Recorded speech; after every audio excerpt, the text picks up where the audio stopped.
it quite clearly that in some areas, in such sensitive areas as defense and economy, the influence of Marxist-Leninist ideas in the United States is absolutely fantastic. I could never believe it 14 years ago when I landed in this part of the world that the process will go that fast.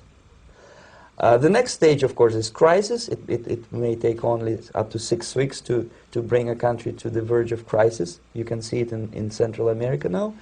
And after crisis, with a violent change of power, structure, and economy, you have so-called the period of normalization. It may last indefinitely.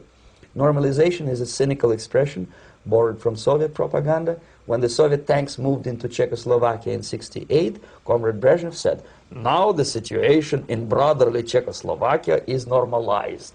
This is what will happen in the United States if you allow all these schmucks to bring the country to crisis, to promise people all kind of goodies and the paradise on earth, to destabilize your economy, to eliminate the principle of free market competition, and to put a big brother government in Washington, D.C., with benevolent dictators like Walter Mondale, who will promise lots of things, never mind whether the promises are fulfillable or not.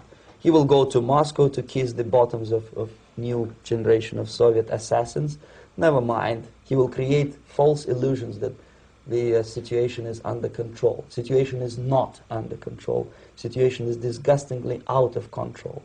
Most of the American politicians, media, and educational system trains another generation of people who think they are living at a peacetime. False. United States is in the state of war, undeclared total war against the basic principles and the foundations of this system. And the initiator of this war is not Comrade Andropov, of course. It's the system. However ridiculous it may sound, the world communist system or the world communist conspiracy, whether I scare some people or not, I don't give a hoot. If you are not scared by now, nothing can scare you. But you don't have to be paranoid about it. What actually happens now, that unlike myself, you have literally several years to live on unless the United States wake up.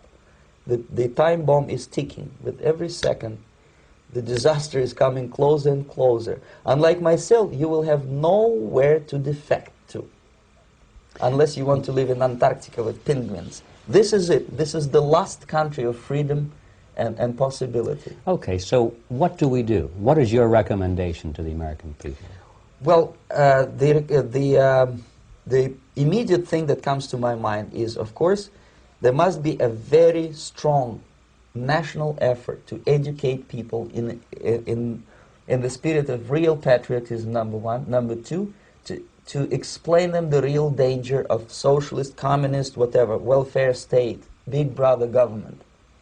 If people will fail to grasp the impending danger of that development, nothing ever can help United States. You may kiss goodbye to your freedom, including freedoms to homosexuals, to prison inmate. All this freedom will vanish, evaporate in 5 seconds, including your precious lives. The second thing, the moment at least part of United States population is convinced that the danger is real, they have to force their government. And I'm not talking about sending letters, signing petitions, and all this beautiful, noble activity. I'm talking about forcing United States government to stop aiding communism. Because there is no other problem more burning and urgent than to stop the Soviet military-industrial complex from destroying whatever is left of the free world. And it is very easy to do. No credits, no technology, no money, no political or diplomatic recognition, and of course no such idiocy as grain deals to USSR.